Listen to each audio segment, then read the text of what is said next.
Most people think life is decided by talent, luck, money, timing, or connections.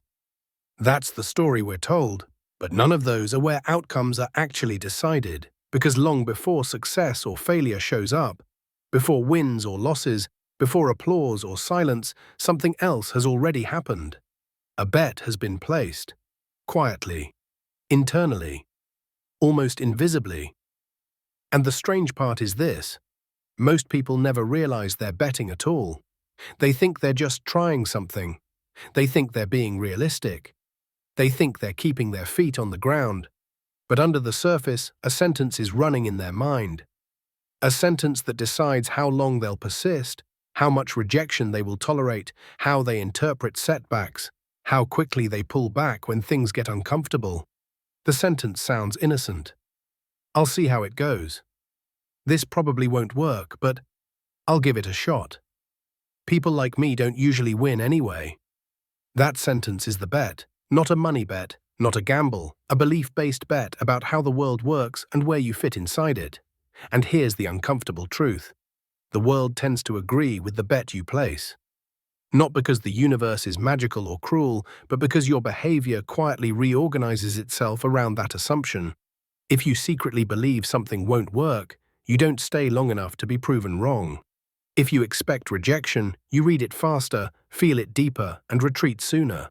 If you assume success is rare or random, you treat effort like a lottery ticket rather than a system. You don't fail dramatically. You drift out, and most people never notice that the decision was made long before the result appeared. They just say, "It wasn't meant to be." But that's not the whole story, because somewhere earlier, often years earlier, a bet was placed that said, "I'm not the kind of person this works for." And once that bet is in motion, everything downstream begins to confirm it. This is why two people can take the same risk, read the same book, follow the same advice, and get completely different outcomes. One of them was all in. The other was just hedging their bet. One believed effort compounds.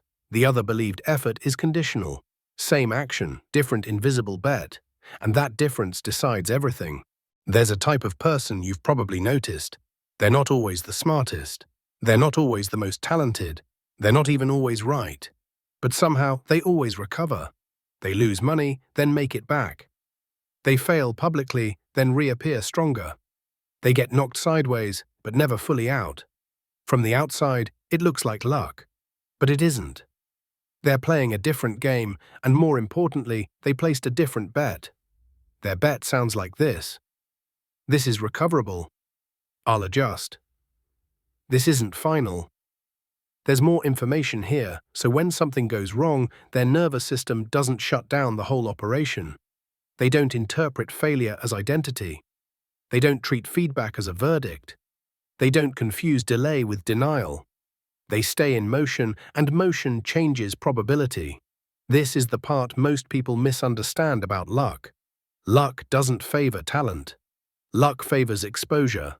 The more you stay in the game, the more surface area you give life to work with.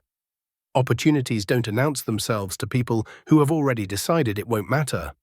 They appear to people who are still moving forward, still testing, still adjusting, still available.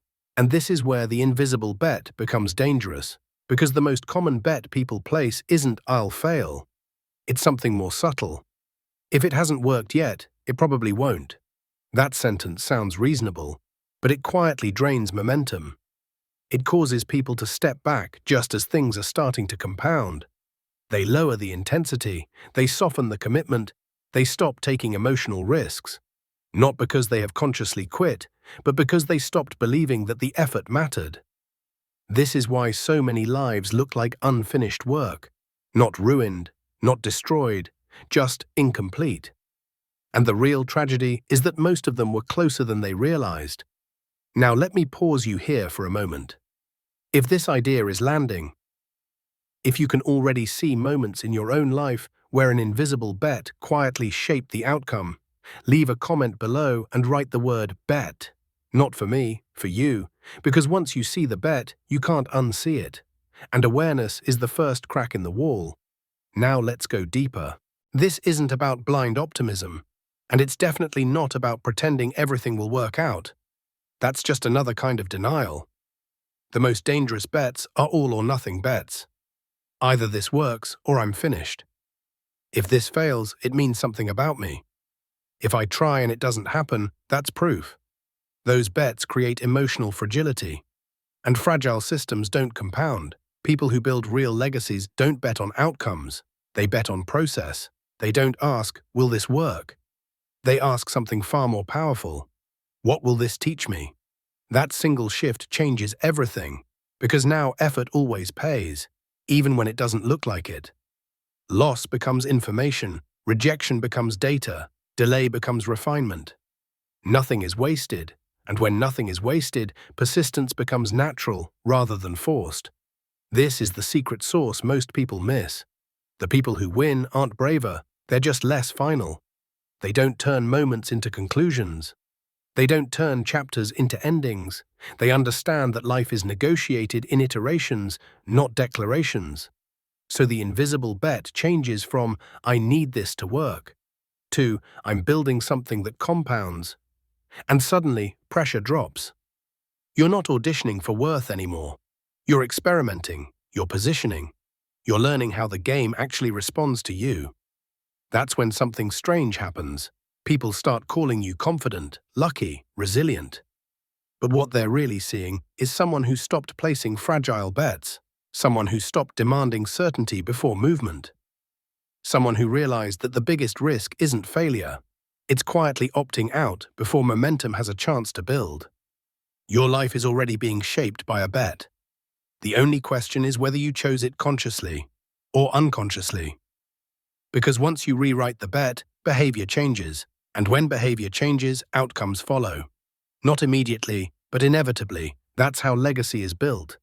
Not through dramatic leaps, but through quiet, compounding decisions no one applauds at the time.